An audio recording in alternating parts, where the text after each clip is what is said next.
one of the creepiest fucking nights, I gotta tell you, I had in L.A. I had to think hard about this. I've had like 3 creepy nights, and all of them were in the Coaching Horses. Oh, yeah. All of them, I had to go through the Coaching Horses. Yeah. Guys, the Coaching Horses was a real old school bar with L.A. people in it. I had a couple creepy ones. Yeah, that was a creepy place. Oh, dude, I had one. Yeah. But one night I was in there, jawing out of my mind. Yeah. I got some Coke and Silver Lake by that Cuban bakery up there. Listen to me, I was going to an audition and I got lost. Yeah. And I go down this block and I hear gunshots. Yeah, and you're like, oh. You can't write this fucking shit. This could only happen to Uncle Joey. Yeah. And I pull over and I look up and the cop's got a shotgun and the guy's on the fucking floor and people are running and the guy's got a gun, and so I'm sitting there watching this shit, and all of a sudden I go to cut over and I hear boom and my tire goes out. I'm like, what the fuck? It's 3:35. I just got up here. I got out of traffic. I got a little lost. And the helicopters are flying around me. My flat tire goes off. What am I gonna do? I didn't even have a fucking cell phone in those days. I pulled over, and I went up to whatever Sunset is, and I called Marilyn Martinez. And Marilyn Martinez lived in Silver Lake at the time when it was broken down. This is 98 when this shit was going down. 99. You were here. 98, 99. Yeah, 98 you were here, or 97. It was my first year here. I was coming out here and there. I didn't live here, though. 97. Okay, yeah. So I go to, her husband comes over, we take the tire, we go to that neighborhood, they got those tire things on the hill up. Yeah. On Sunset, if you keep going up in Silver Lake, they got those $5, they got a tire for you. Like, how much you got? $4, hold on. Yeah. Guy comes back with a tire, he puts crazy glue on the hole. So I put one of those tires on, and all of a sudden I started talking to Dave, was the guy's name. And he goes, you know, my brother-in-law's Cuban. He just got out of doing 11 years for distribution. I said, no shit. He goes, you want to meet him? I go, yeah, let's go over there and talk to him. I go over there. He's got these saints. They just killed a chicken. They're dressed in white. My type of fucking Cubans. I start talking. 2-3 minutes in, the guy right off the bat goes, get un pase. As soon as they say, get un pase, you're in. That means you want to bump. Yeah. Absolutely. He comes out, takes a rock out of a suitcase. Blah! I do a line, dog. It's 3:30. By this time, it's 4:30. I do a line. I'm electrified. Yeah. Now, my number one rule was no coke before I went on stage. Right. No, middle of the day. Not even in the middle of the day, because that fumes were getting to my stand-up. I just had this rule. I didn't care. When I saw that rock that he took out of shiny, it was like that old China white pearl. This is 97. This guy just got out of jail. How great is it to listen to old drug fiends talk about drugs? So, and the craziest thing is, I've been with him for 5 years. This is the furthest from what I've seen, so that's why it's so crazy to me, because it's like, it's unbelievable. So we start talking. One thing leads to another. He goes, yeah, call me anytime you need something. He goes, do you want to take some now? I go, I don't have no money. He goes, nobody comes to my house and leaves short-handed. He goes back in this doctor's bag, he takes out 3/4 of a G-Bo.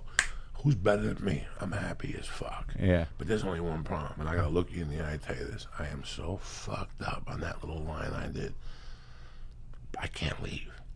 Like, I was electrified. Like, it was 1980s Coke. My hairs was sticking up, and my pupils are dilated, and all I could taste is a Budweiser in a can. Yeah. And I get in the car, and I'm out there jawing my brains out. I had to hide the fucking Coke in the spare tire under the fucking thing, and all I had to do was get to...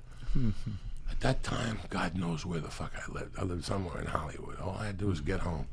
I get home, guess what? I put away the package like a gentleman. I got like in those days, Mitzi used to lurk. Yeah. You know, you cancel on Mitzi in those days. It was 2 weeks without a spot. I haven't got a spot anymore. A spot. So it was like a Tuesday night. I do the spot. It's Black Night. Yeah.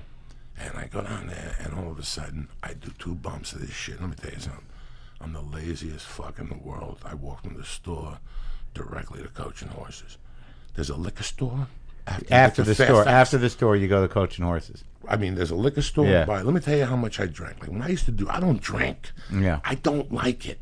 But in those days, once I did the 3rd line, it was over. Yeah. Well, you see these guys, I'll drink anybody under the table. You're not going to fuck with Joey Diaz. Yeah. Trust me. Yeah.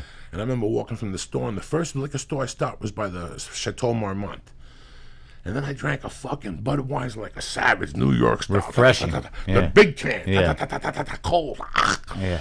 And I was jawing, and the Coke is in my throat, and it was that sweet Chinese, and I could taste it. And I walked all the way up to another liquor store, was past Fairfax, next to the Kentucky Fried Chicken, Yeah. where the Blockbuster Video used to be. Yeah. I got another can of beer there. Boom. I'm fucked up. I'm going in the bushes. I'm taking powder.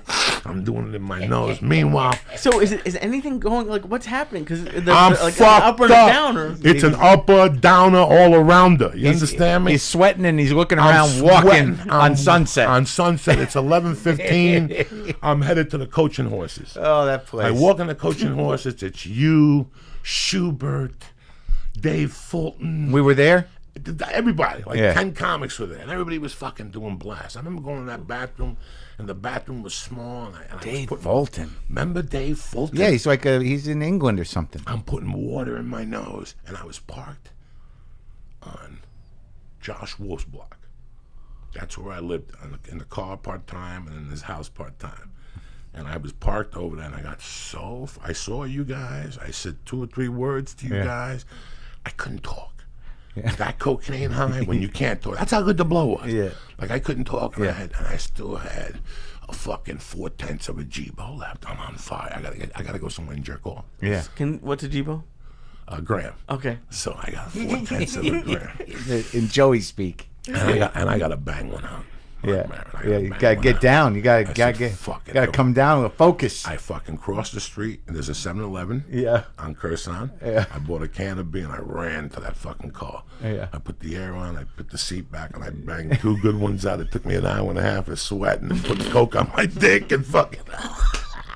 You felt better though. Oh, my God. I came, and then the paranoia went away, the initial paranoia. You want to go back to the bar? And I went back to Coaching Horses, and you guys were leaving with broads. There were broads, and you guys were going to somebody's house. And I was too coked out to even have a conversation. But I knew that going in. Yeah, that bar was evil. That bar was evil, and I wasn't going to, you ever get those guys that are annoying, and then they show up, and now they can't talk, and they're Yeah. drinking. I didn't want to be that guy. That was my guy. Well, there was always like a contingent of like relatively healthy kind of young people, and then there was always these old fucking druggies there. Like there was yeah.